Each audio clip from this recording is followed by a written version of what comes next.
மனிதநேய மாண்பாளரான தந்தை பெரியார் அடிமைப்பட்டு கிடந்த மக்களின் சுயமரியாதையை தூண்டி அவர்களின் மானத்தை மீட்டுக் கொடுத்தார். இந்த சமுதாய புரட்சிக்கு அவருக்கும் அவர்தம் இயக்கத்துக்கும் பயன்பட்ட ஆயுதங்கள்தான் குடியரசு, விடுதலை, உண்மை, பெரியார் பிஞ்சு, மாடர்ன் ரேஷனலிஸ்ட் ஆகிய ஏடுகள். தந்தை பெரியாரும் அவர்தம் தளகர்த்தர்களும் தமிழ்நாட்டில் ஓர் அறிவு புரட்சியை இந்த அறிவாயுதங்களை கொண்டுதான் உருவாக்கினர்.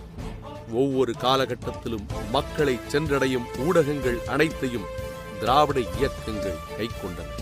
பத்திரிகைகள், மேடைகள், நாடகங்கள், இசை, திரைப்படம் என காலந்தோறும் திராவிட இயக்கங்களின் ஊடகங்கள் தமிழ் மக்களுக்கு விழிப்புணர்வு ஊட்டின. புதுமையும் புத்தாக்கமும் பூக்கும் போதெல்லாம் பெரியார் இயக்கம் அவற்றில் பகுத்தறிவு மனம் பரப்பியது.